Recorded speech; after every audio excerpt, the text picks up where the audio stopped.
So today we're going to learn how a user can gain access to data in a database through a REST API such as Node.js.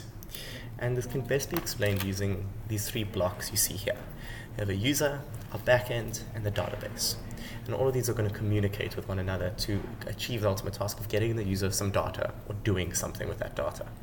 So the way it's done is that this user is going to send the backend some sort of HTTP request. And that could be a post or a GET request or a PUT request that says, hey, get me some data or do something with the data. So the backend gets this HTTP request and then needs to do something with it.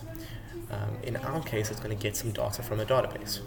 So once it receives it, it goes to the database and say, hey, get me some data. Obviously, it's a more formal way of doing it and doesn't actually say, hey, get me some data. But now the database gets this request from the backend and then responds with, here is your data. Once our backend then receives this data, it then simply sends the data back to the user. And that's the core of any full stack application. So let's look at what this actually looks like in code. And we're just going to focus on this part first, how a user speaks to our backend. So I'm over here, we've set up a TypeScript Node.js project, and we're just going to start by importing our core library, Express. Express is a framework that's going to allow us to handle HTTP requests. So we have Express imported, and the way in which we then go about actually creating the API is through the following.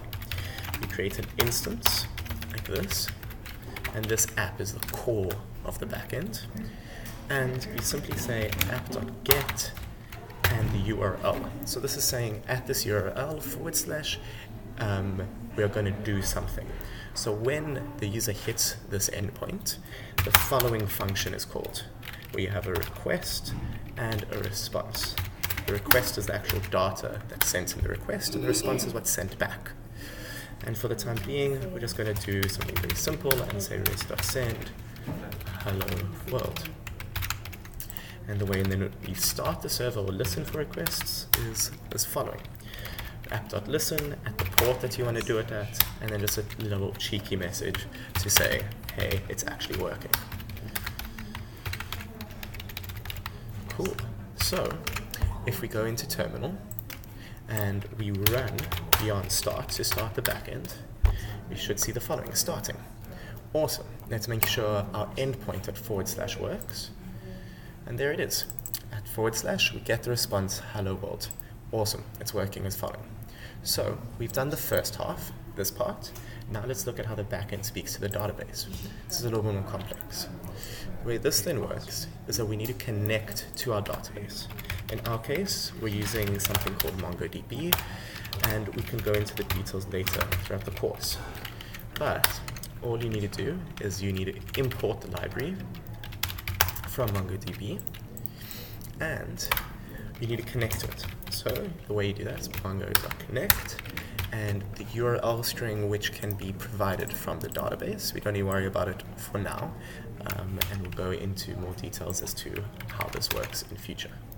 So we're connecting to this database with this user and this password, and when we successfully connect, the following function is called.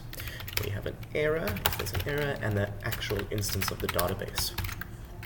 So we just want to make sure that if there is an error, that we catch it and we can handle it like that. And if not, then we just continue onwards. And we get an actual instance of the core database by doing the following. So like this, we're getting access to the database that's stored at this URL called IXperience, IXP for IXperience. And there's one document within that database under the users collection with a name and a surname, Tamir Shklaz. So the way in which we get that data is by the following.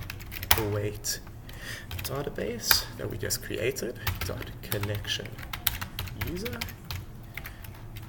dot find all dot to array. I'll explain all of this now.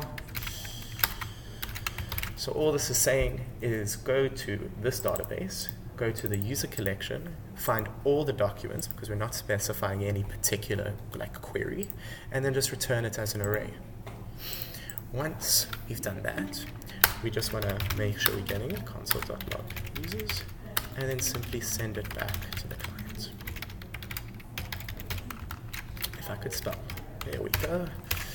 Perfect. So now when we hit this endpoint, the following code should run, and we should get the users array. Let's test it. First we want to restart the backend.